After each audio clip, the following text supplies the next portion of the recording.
এক বর্ষণমুখর সন্ধ্যায় আমরা জনদশেক উত্তর কলকাতার লেখনী সংঘে গল্পগুজবে মেতে উঠেছিলাম। এখানে যারা আসেন তাদের বেশিরভাগই সাহিত্য চর্চা করেন, কেউ কেউ আবার শিল্পী, আবার দু চারজন সাহিত্যের ভক্ত। কথায় কথায় অনিমেষের কথা উঠল। অনেকদিন ও এখানে আসছে না। ও হলো বড় লোকের ছেলে, একজন মন্তব্য করল। ও কি আর আমাদের মতো 12 মাস একঘেয়ে জীবন কাটাবে? দেখো গিয়ে, হয়তো কোনো শৈলাবাসে বসে মহাভারত রচনা করছে। কথাটার মধ্যে যে একটু ঈর্ষার হুল ছিল না তা নয়। অনিমেষের বাবা ছিলেন উকিল, খুব নামডাক ছিল। তার একমাত্র সন্তান অনিমেষ। বাবা মারা যাবার পর প্রচুর সম্পত্তির সে মালিক হয়েছে। আমাদের মতো নানান ঝঞ্ঝাট ওকে পোয়াতে হয় না। ল পাশ করেও বাবার পদাঙ্ক অনুসরণ না করে সাহিত্য চর্চা নিয়ে ও মেতে উঠেছিল। সত্যি কথা বলতে কি, ঔপন্যাসিক হিসাবে ও ইতিমধ্যে যথেষ্ট সুনাম অর্জন করেছে। বিভিন্ন পত্রপত্রিকার সম্পাদকের কাছে ওর বেশ কদর। একেবারে লক্ষ্মী সরস্বতী ওকে ভর করেছে, সুতরাং ঈর্ষা হওয়াটা খুব অন্যায় নয়। সুপুরুষ চেহারা, কুঞ্চিত কেশদাম, ভগবান যেন সব কিছুই ওকে উজাড় করে দিয়েছেন। ও ঢেউ খেলানো কালো চুলে আমার বড় হিংসে হয়, একজন মৃদু হেসে বলল। ও চুল আর কালো নেই, সব সাদা হয়ে গেছে, পরিমল বলে উঠল। আমি অনিমেষ রায়ের কথা বলছি, আগের বক্তা বলল। আমিও তার কথাই বলছি, গম্ভীর মুখে জবাব দিল পরিমল। আমরা সবাই অবাক হয়ে পরিমলের মুখের দিকে তাকালাম। অনিমেষের কুচকুচে কালো চুল সাদা হয়ে গেছে, এটা বিশ্বাস করতে সত্যি কষ্ট হচ্ছিল আমাদের। ওর কি কোনো অসুখ করেছিল? একজন অবিশ্বাস ভরে প্রশ্ন করল।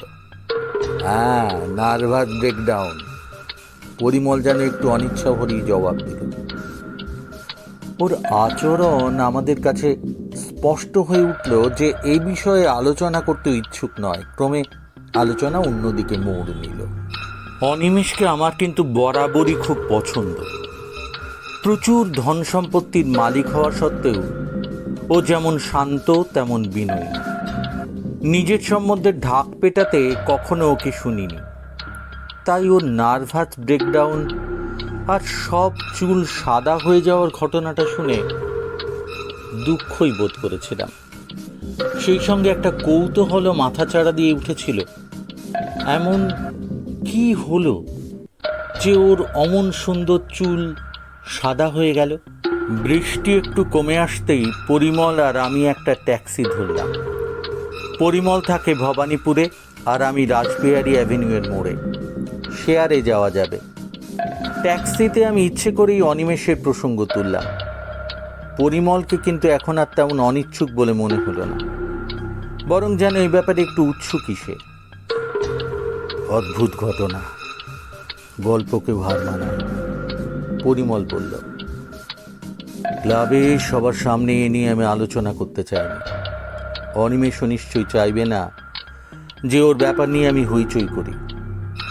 আরও একটা কথা, এমন আশ্চর্য ঘটনা কেউ বিশ্বাস করত না, ভাবত আমার মস্তিষ্ক বিকৃতি ঘটেছে।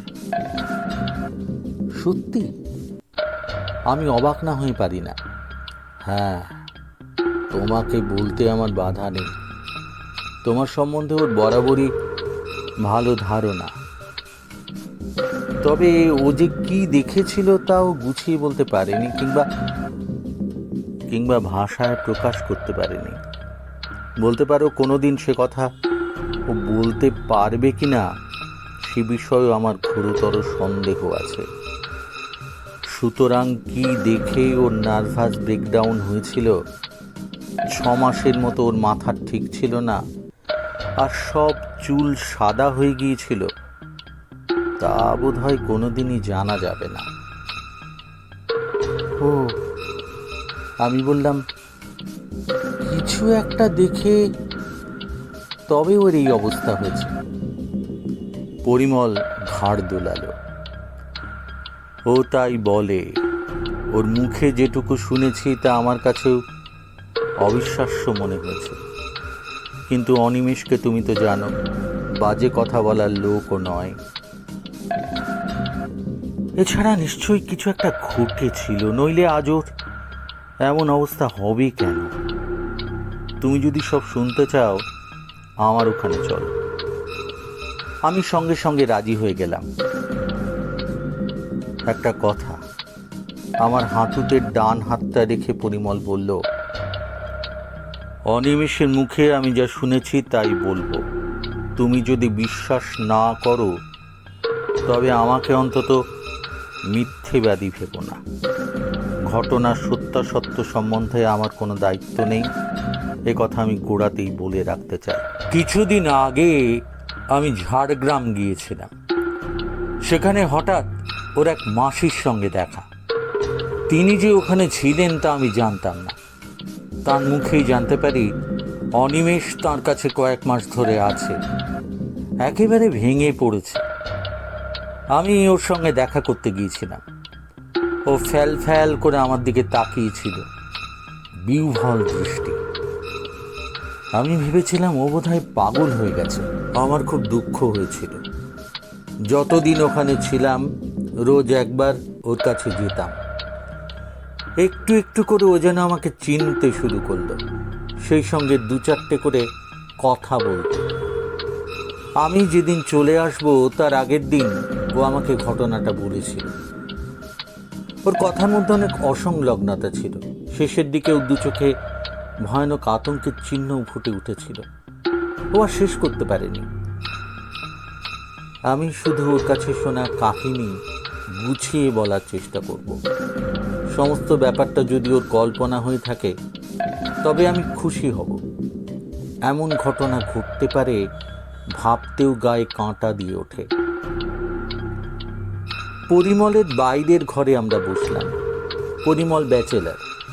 ওর কম্বাইন্ড হ্যান্ড ভজুর ওপর সংসারের সব দায়িত্ব ছেড়ে দিয়ে বেশ নিশ্চিন্তে আছে। বাইরে আবার ঝিঁপে বৃষ্টি নেমেছিল। সেদিকে তাকিয়ে পরিমল বলল, তুমি তো আবার টিটোটালার, ড্রিঙ্ক ট্রিঙ্ক চলে না। কফি বলি, কি বলো? আমি ঘাড় নেড়ে সায় দিলাম। ভজু চটপট গ্যাসের উনুনে গরম গরম দুপেলা কফি বানিয়ে নিয়ে এলো, সঙ্গে বেশ পরিমাণে মুখরোচক চানাচুর। এক মুঠো চানাচুর মুখে পুরে আর কফির পেয়ালায় চুমুক দিয়ে পরিমল তার কাহিনী, অর্থাৎ তার জবানিতে অনিমেষের কাহিনী শুরু করল। তুমি তো জানো, অনিমেষের অনেক দিনের ইচ্ছে বিরাট একটা উপন্যাসে হাত দেবে।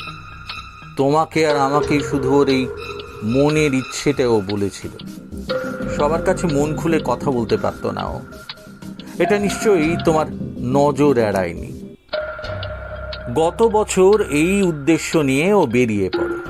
ওর গন্তব্যস্থল ছিল হিমাচলের একটা নির্জন শৈলাবাস, যেখানকার নির্জনতা আর মনোরম প্রকৃতির পরিবেশ ওকে প্রেরণা যোগাবে। মনে রেখো, এইসব কথা কিন্তু ওর মুখেই আমি শুনেছি। আর যখন শুনেছি তখন ওর অবস্থাটা যাকে বলে স্বাভাবিক ছিল না। আমি ওর বক্তব্যকে সাহিত্যের রূপ দেওয়ার চেষ্টা করছি মাত্র। যাক সে কথা। ও যখন সেখানে গিয়েছিল তখন সেখানে ট্যুরিস্টদের সিজন নয়। ফলে যে হোটেলে ও উঠেছিল সেখানে শুধু সাদর অভ্যর্থনাই ও পেল না, সেই সঙ্গে নির্জনতা ওকে দুহাত বাড়িয়ে স্বাগত জানালো। হোটেলটা বেশ পুরনো হলেও পরিচ্ছন্ন, ছিমছাম, খাওয়া দাওয়ার ব্যবস্থা ভালো, আর রান্নাটাও সুস্বাদু। হোটেলের বাড়িটা যে খুব পুরনো তা অনিমেষ হোটেলের ম্যানেজারের সঙ্গে কথা বলে অনুমান করেছিল। ব্রিটিশ আমলে ওটা নাকি এক ইংরেজের শৈলাবাস ছিল। সে অনেকদিন আগের কথা, পরে হোটেলে রূপান্তরিত হয়েছিল। হোটেলের পিছন দিকে একটা বাগান, বাগান না বলে পাঁচিল ঘেরা একটা পতির জমি বলাই বোধহয় উচিত। পাঁচিল খুব উঁচু, তাই বাগানে সবসময় একটা ছায়া ছায়া ভাব। ওই জঙ্গলটার চারপাশে পাহাড়, সেই দৃশ্য সুন্দর হলেও পাহাড়ি এলাকার পাথুরে পরিবেশের স্পর্শ থেকে জায়গাটা মুক্ত নয়। বাগানে ফুল ফল বা শাকসবজির চিহ্ন নেই। কয়েকটা বড় বড় গাছ, কাঁটা ঝোপঝাড় আর কিছুটা ক্যাকটাস চোখে পড়ে। আর আছে গোটা দুয়েক বেঞ্চি, তবে কালের প্রবাহে তার ভগ্ন দশা। হয়তো একসময় বাগানের ওই বেঞ্চি দুটোতে লোকজনের সমাগম হতো, কিন্তু এখন যেন পুরো বাগানটাই পরিত্যক্ত। অনিমেষের একটু অবাকই লেগেছিল ব্যাপারটা। উঁচু পাঁচিলে ঘেরা, সূর্যের আলো প্রবেশ করে না এমন এক টুকরো জমি যে অস্বাস্থ্যকর এবং হয়তো ওটার পেছনে কোনো ইতিহাস থাকতে পারে, তা ওর মনেই হয়নি। অনিমেষ আমাকে বলেছিল ওখানকার নির্জনতা, বিশেষ করে বাগানের শান্ত স্তব্ধতাকে ও শান্তির প্রতীক ভেবেছিল। মনে করেছিল মহৎ কিছু সৃষ্টির জন্য যে পরিবেশ দরকার তা বোধহয় ও খুঁজে পেয়েছে। আগেই বলেছি, বাগানটা হোটেলের পেছন দিকে। অনিমেষকে যে ঘরটা দেওয়া হয়েছিল তার জানলার সামনে বাগানটা চোখে পড়ে। ওর ঘর থেকে দরজা দিয়ে ওই বাগানে যাওয়া যায়, তবে একটা খিড়কি পেরোতে হয়। অনিমেষের ঘরের পেছন দিকের দরজা খুললেই ওই খিড়কিটা, সরু, দুপাশে দেওয়াল আর উপরটা ঢাকা, তারপরই খিড়কির দরজা। ওই দরজা দিয়েই বাগানে যেতে হয়। তবে জানলা দিয়ে বাগানটা সম্পূর্ণ দেখা যায়। 2-4 দিন জায়গাটা ঘুরে ফিরে দেখে ও মনটাকে তৈরি করে নিল। একটা উপন্যাসের প্লট কিছুদিন ধরেই ওর মাথায় খেলা করছিল। সেই বিষয়ে কিছু নোট করে তারপর উপন্যাসে হাত দেবে এই আশায় ও একদিন সকালে কাগজ কলম নিয়ে বাগানের একটা বেঞ্চিতে বসল। ওই বেঞ্চিটা তখনও বসার উপযুক্ত ছিল। ওর মুখেই শুনেছি সেই উদ্দেশ্য সফল হয়নি। যে শান্ত পরিবেশ ও মনে প্রাণে চেয়েছিল, সেটা ওই বাগানে যেন একটা অস্বাভাবিক রূপ নিয়েছিল। অস্বাভাবিক শান্ত আর অনেকটা যেন গা ছমছম করা নির্জনতা। সূর্যস্নাত সুন্দর সকালে ওই বাগানে বসে ওর মনে হয়েছিল কুয়াশা ঢাকা দিনের শেষ অবস্থা। বাইরে বাতাস বইছে, কিন্তু আশ্চর্য, বাগানের ভেতর একটুও হাওয়া নেই।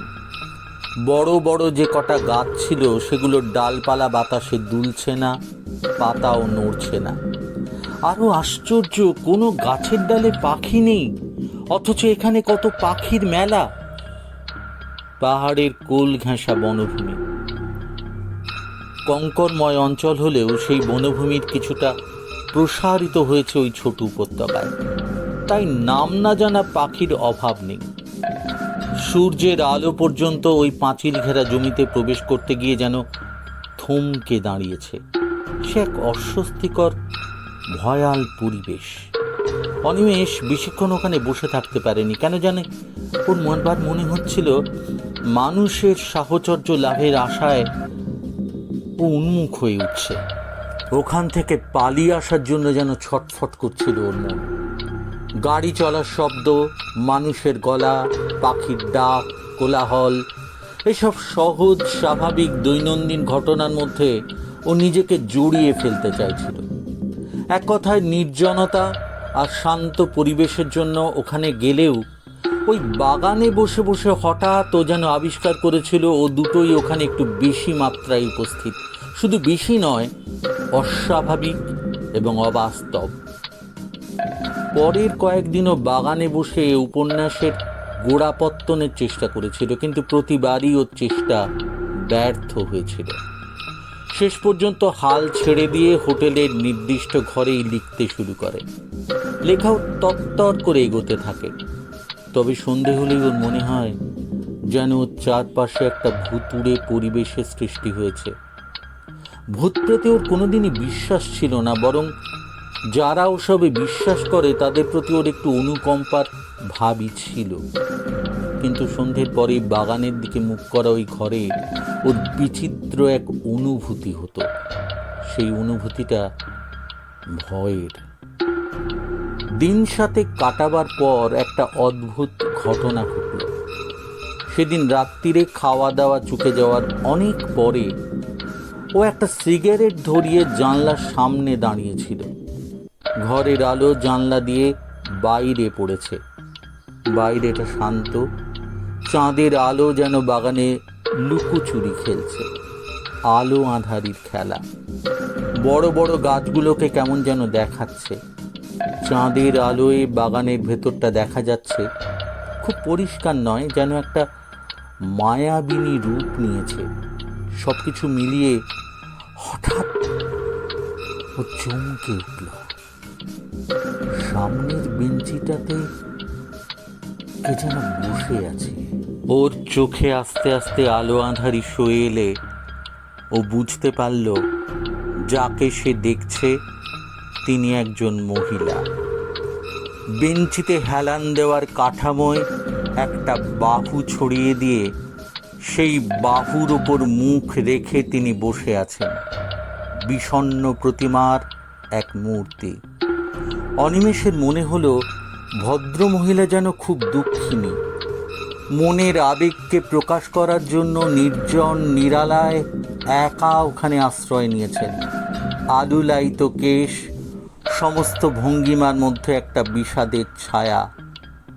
গভীর কান্নায় আবেগে তার শরীর যেন মাঝে মাঝে কেঁপে কেঁপে উঠছে।